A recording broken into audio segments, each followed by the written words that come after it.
Thanks to our friends at The Motley Fool for sponsoring this video. Visit fool.com/ASYM for the top 10 stocks to buy right now. Sunrun is the biggest residential solar installer in the US, but I've been warning for years now that they're taking a ton of risk that investors don't seem to be pricing in onto the balance sheet. And we saw the impact of that in the most recent quarter. Rising interest rates are destroying the value that Sunrun has on its balance sheet through its leases. So I want to dig through the numbers, show exactly how they've changed over the last year or so, because I think they're pretty shocking. And after years of installing solar systems, there may actually be negative value now on the balance sheet. My name is Travis Hoyam. Thanks for watching Asymmetric Investing. Please subscribe here on YouTube for all my content. If you enjoyed this video, check out my newsletter, Asymmetric Investing. I'm going to go straight to the calculations that Sunrun uses and discloses each quarter. Now, I'm going to go through exactly what these numbers are, but they're a little bit confusing. So if you have any questions, leave those in the comment section. But what they have here is the gross earning assets for a contracted period. When Sunrun installs a solar system on somebody's roof, they have a contract, typically for 25 or 30 years, and they say, we will sell you electricity for this price for this period of time with this growth rate in the rate that you're paying.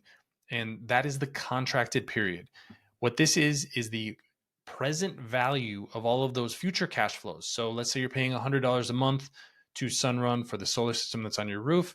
Sunrun has to spend money today to install that. There's some maintenance that needs to happen in the future. You add all those cash flows together in present dollars where they're discounted down to today's dollar value. And at a 6% discount rate and a 0% default rate, there are $9.4 billion worth of contracted assets for Sunrun. You can see how that changes if you assume a 4% discount rate or an 8% discount rate. The renewal period is at the end of that contract. So what Sunrun is saying is at the end of this 25 or 30-year contract, customers are going to renew their contract with us for another 5 or 10 years at between 80 and 100% renewal rate. There is absolutely no evidence that anyone will renew their contract to buy electricity for 30-year-old solar panels. No evidence, because this business model has not been around that long. So in my opinion, you can just assume that this entire section is a zero. Sunrun does report this, and if we use that 6% number again and 100% renewal rate, $3.5 billion in assets in value, that's what they're projecting. So about a quarter of the total value is in this renewal period. Again, I think this should be worth absolutely nothing, but this is something that they report. So add these two numbers together and you get the gross earning assets. This is what Sunrun is reporting. What you then have to subtract out is the debt that Sunrun has taken, the future cash flows that they have sold, and then you get net earning assets. So the top number here is the earning assets from the total number, and the bottom number is the contracted net earnings assets. Notice here, at a 6% rate, you have $1.3 billion worth of assets. At an 8% discount rate, you have negative value for contracted net earning assets. That is also assuming a 0% default rate. So if the default rate is actually 5%, you actually are losing even more money. I want to go through two things here. I want to go through why an 8% discount rate is probably even a little bit low and where Sunrun has come from this. This is the presentation from March 31st, 2022. So 5 quarters ago. You can see that at that period of time, they were assuming their mid-case discount rate was 5%.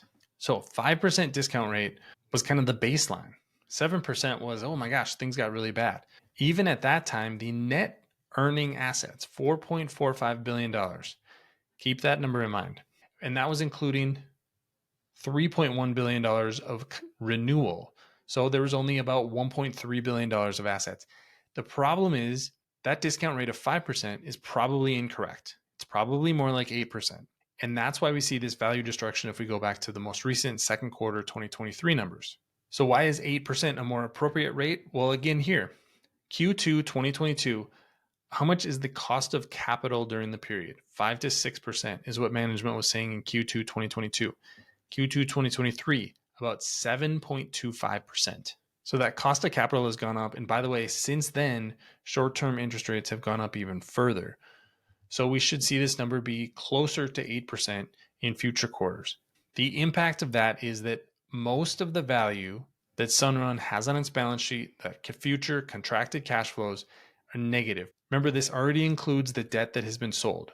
So this is the value of the remaining assets that Sunrun has in the balance sheet, and you can see looks like they are negative.